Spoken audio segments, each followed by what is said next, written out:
আসসালামু আলাইকুম। এখন শুনবেন সংবাদ শিরোনাম।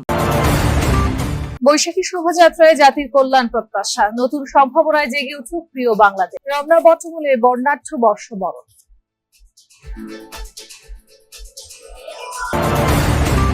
টাঙ্গাইলে আলোচিত কৃষক কার্ডের উদ্বোধন, প্রধানমন্ত্রীর হাত থেকে উপহার পেয়ে খুশি সবাই। প্রথম পর্যায়ে কার্ড পাচ্ছেন 22,065 জন।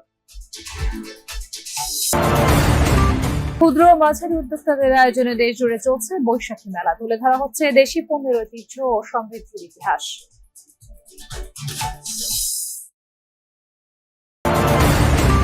পাম্পগুলোতে আজও জ্বালানি নিতে আসা মানুষের ভিড়। দীর্ঘ অপেক্ষার পরও মিলছে না চাহিদা মতো তেল। অসন্তোষ নিয়ে ফিরে যাচ্ছে সবাই। এতক্ষণ শুনছিলেন সংবাদ শিরোনাম, এখন দেখবেন বিস্তারিত। বাংলা 1433 সনের প্রথম দিন, বৈশাখের তপ্ত দুপুর, আর এই রৌদ্রতাপেই যেন আরেকবার বাংলা ও বাঙালি সংস্কৃতির প্রতি ভালোবাসাকে ঝালিয়ে নিচ্ছেন এখানে আগতরা। সকাল থেকেই ঢাকা বিশ্ববিদ্যালয়ে বৈশাখী শোভাযাত্রার আয়োজন চলছিল। দূর দূরান্ত থেকে অনেকেই এসেছেন, পাশাপাশি বিশ্ববিদ্যালয়ের বিভিন্ন বিভাগ অনুষদের শিক্ষক শিক্ষার্থীরা অংশ নিয়েছিলেন এবং সর্বস্তরের মানুষের উপস্থিতি সেখানে ছিল। বৈশাখী শোভাযাত্রার পরপরই আসলে ভিন্ন ভিন্ন জায়গায় বিচ্ছিন্নভাবে বেশ কিছু আয়োজন রয়েছে। সেই আয়োজনগুলোতে যারা এখানে এসেছেন তারা সম্পৃক্ত হয়ে যান। যেমন হাকিম চত্বরে একটি মঞ্চে সাংস্কৃতিক পরিবেশনা রয়েছে, পাশাপাশি টিএসসিতেও রয়েছে, একইভাবে বাংলা একাডেমিতে রয়েছে বৈশাখী মেলা।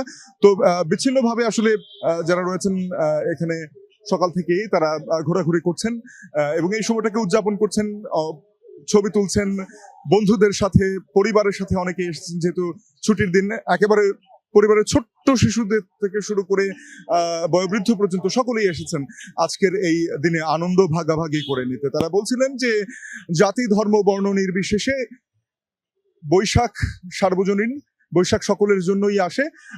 প্রকৃতিতে যেমন ভাবে আসে ঠিক তেমনি করেই মানুষের হৃদয়েও নাড়া দিয়ে যায়।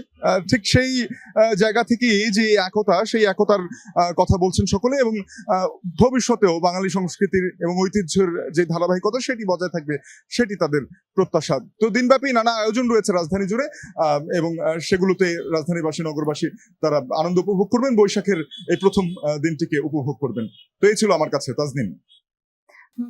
জাতিসত্তাকে এক করে, পুরো জাতিসত্তাকে যেরকম একটি উৎসবে একটি সুতায় গাঁথে, তারই ব্যতিক্রম হয়নি এবারও। বাংলা একাডেমিতে বরাবরের মতো পয়লা বৈশাখে নানা আয়োজন থাকে। এবারও সকাল থেকে নানা আয়োজন আমরা দেখছি এবং যারা এখানে ঘুরতে এসেছেন এই উৎসব। দর্শক, আমরা বর্ণিলে আয়োজনের খবর জানবো, তবে তার আগে টাঙ্গাইলে কৃষি কার্ড উদ্বোধন করা হয়েছে। সেখানে আছেন প্রধানমন্ত্রী তারেক রহমান, বক্তব্য দিচ্ছেন। আমরা সরাসরি চলে যাচ্ছি তার বক্তব্যে। স্তর অনেক নিচে চলে গিয়েছে, যা সামগ্রিকভাবে দেশ এবং মানুষের জন্য একটি ভয়াবহ ব্যাপার। যদি এই পানীয় শেষ হয়ে যায় তাহলে প্রত্যেকটি মানুষ, এই দেশে বসবাসকারী প্রত্যেকটি মানুষ কষ্ট করবে। সেজন্য খাল খননের মাধ্যমে, নদী খননের মাধ্যমে আমরা সেই আন্ডারগ্রাউন্ড ওয়াটার লেভেল যেটি আছে সেটিকে আমরা আস্তে আস্তে রিচার্জ করতে চাই, সেইটিকে আমরা আবার আগের অবস্থায় পুনরায় আমরা ফিরিয়ে আনতে চাই। সেটি আমাদের লক্ষ্য এবং উদ্দেশ্য। সম্মানিত উপস্থিতবৃন্দ, সকল প্রিয় ভাই বোনেরা, আপনারা নিশ্চয়ই দেখেছেন যে অনেকে পত্র পত্রিকায়, আজকের সকালের পত্র পত্রিকা দেখেছেন।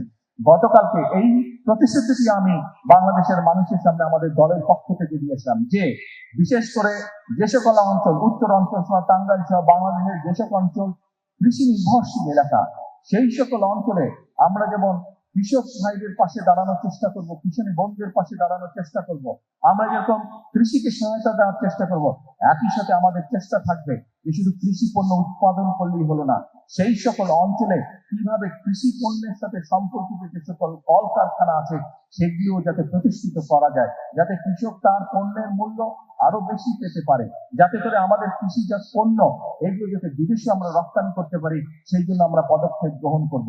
এবং আপনারা নিশ্চয়ই অনেকেই, সকলে না হলে অনেকেই পত্র পত্রিকায় দেখেছেন, গতকালকে খবরে দেখেছেন যে আমি গতকাল বাংলাদেশের যে সকল ব্যবসায়ী এই কৃষিজাত পণ্যের ব্যবসার সাথে সম্পর্কিত, যাদের এরকম কৃষিজাত পণ্যের কলকারখানা আছে, তাদের সাথে বসলাম। প্রায় 4 ঘন্টা আমি তাদের সাথে বসেছি, তাদের সমস্যার কথা শুনেছি এবং অনেকগুলো সমাধানের চেষ্টা আমরা সরকারের পক্ষ থেকে আমরা চেষ্টা করেছি যে তাদের সমস্যার সমাধান, যাতে করে তারা আরো বেশি বিনিয়োগ করতে পারে, আরো বেশি মানুষকে সম্পর্কিত করতে পারে, আরো বেশি কৃষি পণ্য। বর্ণিলে আয়োজনে ঢাকা বিশ্ববিদ্যালয় এলাকায় হয়ে গেল বৈশাখী শোভাযাত্রা। সকাল 9টার পরপরই চারুকলা অনুষদ থেকে শুরু হয় শোভাযাত্রাটি। শিক্ষার্থী, শিক্ষক সহ নানা শ্রেণী পেশার মানুষের অংশগ্রহণে পুরো ক্যাম্পাস জুড়ে নামে উৎসবের ঢল। এবারের শোভাযাত্রায় বিশেষভাবে স্থান পেয়েছে 5টি প্রধান মোটিভ: মোরগ, বেহালা বা দোতারা, পায়রা, হাতি ও ঘোড়া। এগুলো শক্তি, সৃজনশীলতা, শান্তি, গৌরব ও গতিময়তার প্রতীক হিসেবে উপস্থাপিত হয়। চারদিকে ঢাক, ঢোল আর বাদ্যযন্ত্রের তালে তালে তৈরি হয় উৎসবের আবহ।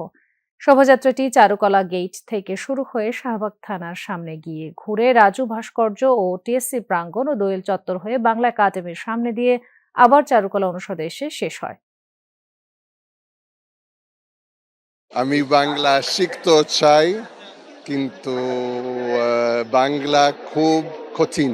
বৈশাখ বরাবরই আমার কাছে স্পেশাল এবং বৈশাখ আসলেই অনেক বেশি এক্সাইটেড থাকি। আমার অনুভূতিটা অনেক ভালো, আসলে অনেক লোকের সমাগম হয়েছে এবং নতুন একটা বছর, ভালো লাগছে সব মিলিয়ে আর কি। আমার কাছে বৈশাখটা পুরোটাই বাঙালিয়ানা। সকাল সকাল ঘুম থেকে ওঠা, পান্তা ভাত, ইলিশ মাছ, পুরো বাঙালি খাবার, পুরো দিন বাঙালিয়ানায় কাটানো।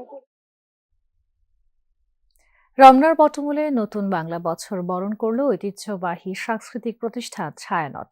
ভোর 6:15টায় আয়োজনের শুরু হয়। প্রায় 200 শিল্পীর অংশগ্রহণে এই আয়োজন ছায়ানটের প্রত্যাশা, সব শঙ্কা, অনিশ্চয়তা আর ভয়ের অবসান ঘটুক। স্বস্তি ফিরুক জীবনে, কল্যাণ হোক মানবতার। শকত মঞ্জুর শান্তর রিপোর্টে বিস্তারিত।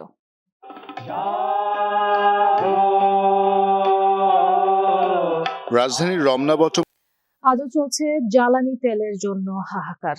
জ্বালানি তেলের খোঁজ পহেলা বৈশাখ সাধারণ মানুষজন শোভাযাত্রায় গিয়েছেন, যারা ব্যবসায়ী তারা হালখাতার উৎসবে গিয়েছেন, কিন্তু যারা কিনা বাইকার রয়েছেন, যারা কিনা গাড়ি চালক রয়েছেন, যারা কিনা রাইড শেয়ারিং করেন, তাদের পহেলা বৈশাখ কিন্তু কাটছে পেট্রোল পাম্পে জ্বালানি তেলের জন্য অপেক্ষা করতে করতে। আমরা অনেক বাইকারদের সাথেই কথা বলেছি, তারা এই যে বিজয় সরণি যে ট্রাস্ট যে ফিলিং স্টেশন, এই ফিলিং স্টেশনে তারা যে লাইনে দাঁড়িয়েছেন, সেটি অনেকে বলছেন রাত 2:30 থেকে, রাত 3টা থেকে, কেউ কেউ 4টা থেকে, অর্থাৎ 6, 7, 8, 9 ঘন্টা পর্যন্ত তারা অপেক্ষা করে অবশেষে তারা জ্বালানি তেল নিয়ে ফিরতে পারছেন। যারা কিনা ফুয়েল কাট করতে পেরেছেন, এরই মধ্যে তারা 10 লিটার পর্যন্ত তেল নিতে পারছেন এবং তারা বলছেন যে এই 10 লিটার তেল দিয়ে তাদের 6-7 দিন চলে যাবে। আর যারা ফুয়েল কাট এখনো করতে পারেননি, তারা সর্বোচ্চ 800 টাকা নিতে পারছেন যারা কিনা বাইকার, এবং যারা গাড়ি রয়েছেন তারা 2,500 থেকে 3,000 টাকা পর্যন্ত নিতে পারছেন। বাইকার এবং যারা কিনা গাড়ি চালক রয়েছেন তাদের একটি কমন অভিযোগ যেটা আমরা শুনে আসছি, সেটি হচ্ছে সরকার যখন একদিকে বলছে জ্বালানি তেলের তেমন সংকট নেই, তাহলে অন্যদিকে আসলে এই যে পাম্পের জন্য যে দীর্ঘক্ষণ লাইনে দাঁড়িয়ে থাকা, এই লাইনে দাঁড়িয়ে থাকার ভোগান্তিটা কোনোভাবেই কেন কাটানো যাচ্ছে না। এখন যখন কিনা পেট্রোল পাম্পরা বলছেন যখন কিনা ফুয়েল কাটটা যদি চালু হয়ে যায়, যদি